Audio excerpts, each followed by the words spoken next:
Cool. Well, hello everybody. My name's Robbie, and I'm the Schools and Youth Outreach Officer at Hope for the Future. Just to tell you a little bit more about Hope for the Future, we are a national charity based in Sheffield, working to basically support and empower communities, individuals, and campaign groups with the skills needed to effectively engage their politicians locally and nationally in engaging with the climate emergency. So we essentially want the words that politicians are speaking to be met with action, and we're all about supporting, as I say, communities, individuals, and campaign groups in ensuring that that happens. So today I am joined by the absolutely fantastic Priya Shivaram from The Big Issue, who is here to tell us a little bit more about herself and the Big Issues Today for Tomorrow campaign launching on the 5th of January. So Priya, please introduce yourself and then we can get cracking. Sure. Hi guys. I've been working in Lord John Bird's office officially in September as a parliamentary researcher, but I actually started around a year ago because I've just come out of university and I was interning in the office. So it's been really wonderful watching it, sprout from an idea into now it's going through Parliament. It's about to have a second reading in the Commons. Brilliant. So Priya, tell us a little bit more about the Today for Tomorrow campaign then, and then the people watching can find out a little bit more about it. Yeah, of course. So the main tenet underlying this campaign is to protect future generations by combating short-term policymaking, which is a natural consequence of short political terms. The way we propose to do that is to get Lord John Bird's and Caroline Lucas's Wellbeing of Future Generations bill passed. It's great. The bill basically, once enacted, it will trigger like a public-wide consultation on what well-being means to people. Hopefully from that there'll be around 7 well-being goals that come from it, and then there'll be somewhat of a duty placed on public service providers, such as education providers or hospitals, to make sure that they're considering these goals when they're setting policy or expenditure changes. The best part about this campaign, in my eyes, is that it's not a political issue really, because we've achieved cross-party support. Prior to the general election, 2019 general election, we actually had the support of the leaders of all major political parties, which is really cool. So yeah, that's a brief introduction. Yeah, that is really cool. And I suppose that hearing about the bipartisan support that exists for this campaign, especially in the polarized times that we find ourselves in, is really reassuring. And it says to me that this is something that we should all be getting behind. And especially well-being, the increase in anxiety, for instance, and depression amongst young people, particularly because of lockdown. Yeah, absolutely agree. It's really, really important that we put well-being at the heart of policymaking. But one thing that I do want to ask you about is that there's so much happening right now. Climate change is happening in the present. It's happening right now. We can see the impacts of that all across the regions in the UK and in countries across the world. COVID-19 is literally causing havoc in every single continent in the globe. People are in national lockdowns. Unemployment is on the rise. Healthcare is arguably failing in many countries. We've seen that racial injustice is very much still alive and present in today's world. The Black Lives Matter movement globally has really highlighted that. So why the need to focus on the future when there's so many issues that aren't being dealt with adequately right now in the present? What tell us about this idea of future generations and why we need to focus on it now? Yeah, of course. Robbie, it's a really fair concern. It's something we've heard before, but it's not, I think it's not trying, this bill isn't trying to say that, future generations are much more important than current. I think it's more just about balancing the needs of both these groups, because if we don't have these, if we're not making decisions with both eyes open, then it could lead to even the current generation's detriment in like 10, 20 years. The big issue itself, it completely recognizes the crisis that we're in. It's actually launched its Ride Out Recession Alliance in parallel to this campaign, and that's to keep people in their homes and in employment during this recession. But yeah, to address your point, if David Attenborough's taught us anything, then the consequences of not thinking about the future and having that long-term mindset, it's just way too high. Like, we as humans, I think, right, human nature is such that we can so easily discount the future. I think anyone who's listening has probably had some experience with procrastination. And I just think that, you know, this bill is trying to correct the processes, decision-making processes within our institutions, such that it will always consider the future when it's making. Well, yeah, you know what?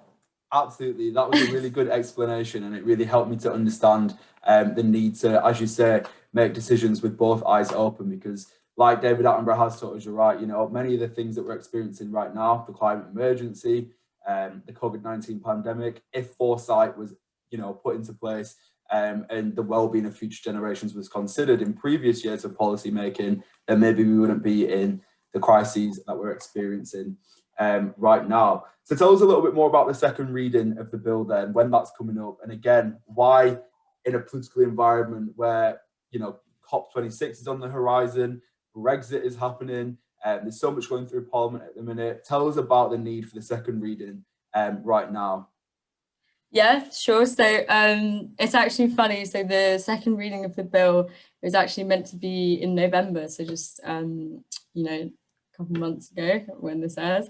But it's been moved to late January, and our team was actually quite excited by it. We were like, oh, this is fate, because obviously, you know, as the wonderful people who support Hope for the Future know, you know, the UK is hosting COP26 in 2021. So we view this bill as like a really wonderful way to kick off that year of hopefully the government demonstrating their commitment to climate, and to, yeah, just prove that they're you know, really excited to think more long term. As well as this, I mean, I think that all this stuff that's going on, you know, with like Black Lives Matter, the protesting, it's really wonderful. It's shown that obviously, I mean, it's not wonderful that has to happen, but it's wonderful that people are actually finding a voice, and it's shown us, you know, just the levels of inequity that exists within our society still. I think the cool thing about this bill is, like, for example, in Wales, one of the wellbeing goals, it really focuses on this, you know, equality and inclusivity. And so if something like this was actually in our government, maybe, you know, it would have a profound impact on something like racism. Also, last thing, sorry, I know I'm rambling, but there's the, you know, like, pandemics aren't actually that, like, uncommon. I think that we've had, I mean, obviously on this scale it's ridiculous, but there's been SARS and there's been swine flu, and yet we've seen worldwide that countries have been pretty unprepared. And maybe that's just to do with the fact that we haven't got some future risks assessment like the bill proposes, where you can forecast future threats and really have a game plan to tackle it. Absolutely. And I was actually speaking, funnily enough, to a campaign group called Teach the Future the other day. And one of the things that they asked me at their event was, what can we expect from politicians in the run up to COP? And my answer was that what we should all be expecting from politicians is action. We should expect that the words that they speak to be met with action. And one of the really cool things that, you know, this bill coming up in January presents is the opportunity for politicians, especially UK politicians, to demonstrate that type of global leadership that we need to see to make COP a success, and sign on to this bill, and you know, make that statement that the well-being of future generations needs to be prioritized when policy making decisions are happened, and when legislation is going through Parliament, essentially. So I think that is really, really interesting. And yeah, just to give you a bit more of an idea about what we're doing at Hope for the Future, to bring attention to the bill, is obviously, Priya, you and I are having this conversation today, which hopefully will draw some further action. People might hopefully go and speak to their MP about the bill, and more attention will hopefully be brought to it. But we are also going to be releasing a blog with a young supporter who is going to type up a fantastic piece about their support for the bill. And we are also going to develop a resource for people wanting to go and speak to their members of Parliament about the bill. So obviously, the campaign, the big issue we're working on today for tomorrow, is launching on the 5th of January. But what I think would be really useful, Priya, is to tell me, because obviously I don't know everything, and the people listening, what should we expect when this campaign is launched on the 5th of January? Tell us a bit more about this call to action and how people can get involved. Yes, we'd love to do that, Robbie. So to give you a brief idea, so we're officially really doing all the build up for the second reading on the 5th of January. The big issue will have a series of ads which will feature handwritten letters from children to decision makers on the topic of long-termism.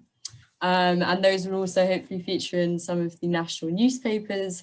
We'll have op-eds written by John Bird, the founder of The Big Issue, and who's Lord Bird's obviously sponsoring a bill. And then there's also Caroline Lucas, who's taking it through the comments. She'll write an op-ed. We'll have Bambos Charalombos, who's the co-chair of the APPG for Future Generations. That's all-party parliamentary group. And those will be distributed, via various print, online, and social media channels. Then through these and, the associated social media posts, people will be directed to our website. Hopefully, maybe you'll link them to it. It's like thebigissue.com tomorrow. And then that will link them to the call to action. So that will basically be to write an email and or a tweet to their MP, really badger them, to ask them to sign up to our Wellbeing Week. So our Wellbeing Week will basically run from the 18th of January to the 21st, so Monday to Thursday. And we've allocated 5-minute slots running throughout the day for MPs. And they basically, the idea is for them to go and chat to young people, young activists who are campaigning for, issues such as climate change, racial justice. And they get to basically just have a conversation, and the young people get to talk about why this bill matters to them. That's pretty the run-up. Cool. So basically from the 5th of January, that's when that's when the big issue, we're going to advise people to start engaging with their MPs and getting them along to these sessions where they can hear and meet young campaigners about all the concerns that really, really matter to them. And I would just say to anybody listening that, of course, if you want to speak to your MP and encourage your MP to sign up, then do get involved, do get in touch with Hope for the Future, and we will be able to offer some really specific and tailored advice and support on how to do that. So tell us a bit more about the sessions then, Priya. You said that MPs are going to have the opportunity to meet young constituents, young campaigners, hear about all these range of issues that young people are really experiencing right now, and if aren't dealt with, will continue to impact, as the focus is, future generations. So yeah, tell us a bit more. What can MPs expect at these sessions? What will MPs get out of them? And what's the sort of follow-up? What do we want MPs to do as a result of attending? Yeah, so the idea is that they get this opportunity to speak to maybe 4 to 5 young people and understand the relevance to their lives. During these sessions, we'll also be asking them to co-sign a joint letter to government, calling on the government to implement their own Future Generations bill, and to, just to cover all our bases, to include the main tenets of our bill into it. We'll also ask the MPs to join the APPG for Future Generations to encourage them to get more involved in sustainable thinking. And immediately after the sessions, they'll get to receive, like a screenshot of their conversation with the young people. We'll have like a little personalized overlay over it, like I, Caroline Lucas, support the Future Generations bill. Alongside that, we'll send them some draft tweets that they can post, along with a template local press release, which they can send to their local media outlets covering their constituency, to increase the momentum around our work and to show just how committed they are to well-being in the future. Brilliant. So there's actually quite a lot then that MPs do get from attending. So they get that bit of local media, They get that online support through social media channels, and of course, the most important part, they get to engage with young campaigners, specifically their own constituents. And from a hope for the future perspective, then, what I would just really add is that, you know, in our experience of working with MPs, what we've found over the past 6-7 years is that really building relationships with decision makers is what's going to get them on your side. It's what's going to achieve that winning of hearts and minds. So what I would say, and I'm sure Priya will hopefully agree, is that if you're listening and you're thinking, oh, I don't necessarily agree with my MP on X, Y, and Z, then don't be put off. Don't be put off from contacting them to support this bill, not just because it's so important, but because you can definitely, you know, you can definitely convince them that this is something that they should and could support. Like Priya said earlier, there's lots of cross-party support being built around the bill. And so considering all of the things that we say at Hope for the Future, this idea of building relationships, finding common ground, really researching who it is that you're speaking to, and putting them things into action will hopefully enable a large amount of MPs to really sign up and support the bill. So again, I'm just going to give a little bit of a shameless plug. If you are one of them people that thinks, oh, I can never speak to my MP, I don't know how to speak to them, I don't know who my MP is, or, you know, I've spoken to an MP before, but the conversation broke down, then do get in touch with us at Hope for the Future, and we will be able to offer some support and guidance on how to have those effective conversations that lead to that long-lasting, meaningful change, which we all want to see. So Priya, then, the people that are watching this video, how can they get involved with the campaigning? So, you know, it might seem quite simple. They can obviously speak to their MP, but what about digitally, online? What to share things, op-eds? Come on, tell us how we can. Well, I mean, yeah, I guess the main thing, right? Please just get tweeting and emailing, and, you know, if you feel, you know, passionate to learn more, then, you know, please do visit our website and reach out to us if you have ideas yourself on ways that you probably want to amplify. Share in your social media. God, so great. I mean, I feel like I've spent, you know, so much of my life feeling quite almost helpless. You know, we see all of this like climate change and we fear for everything, fear for our lives, but it's quite nice. I like to think this campaign gives people a way to kind of take some control, and they can really make an impact by just doing these small little tidbits here and there.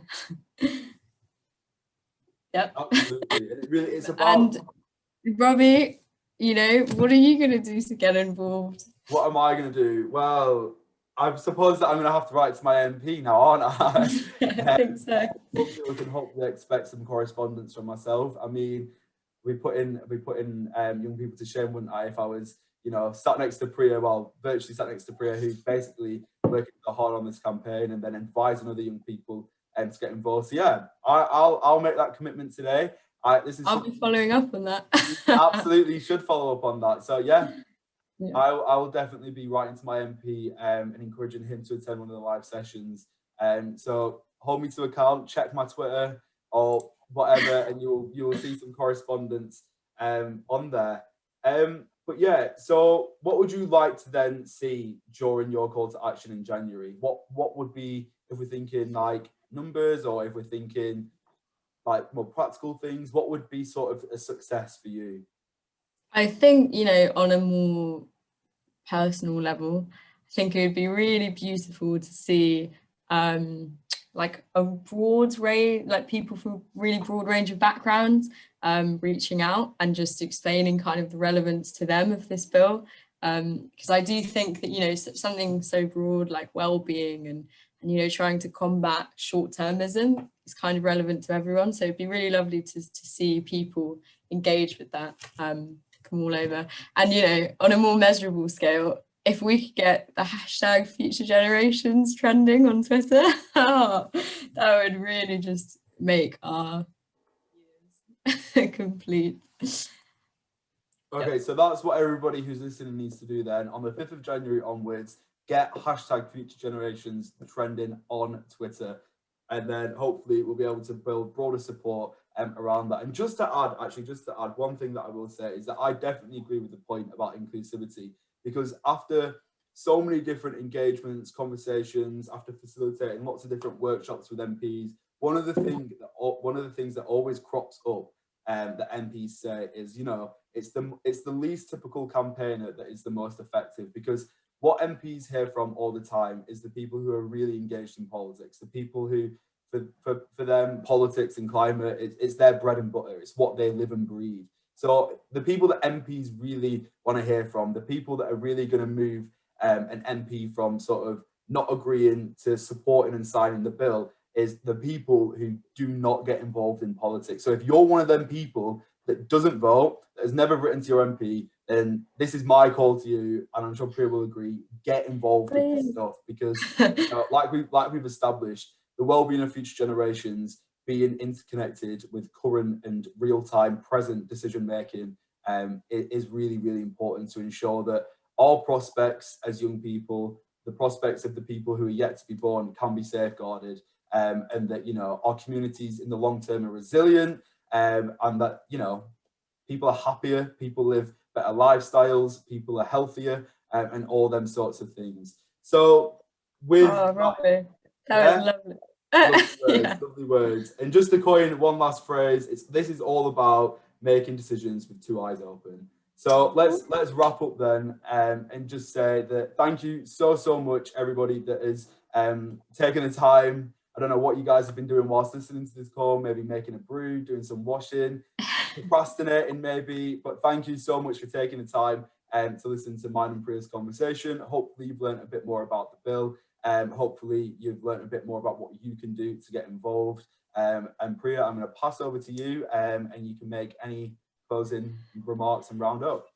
Yes, of course. Obviously it goes without saying that we're hugely thankful for Hope for the Future. Thank you so much for trying to amplify this. Obviously it's really, hopefully we're going to make a big difference. And thank you so much to anyone who participates in our call to action. You are really making an impact. Sweet. And one last thing actually, just before we do finish, can you just remind everybody of the key dates that they need to be aware of? Of course, yes. Sorry. So 5th, you know, we launch, those are where all the publications are coming out, the amplification.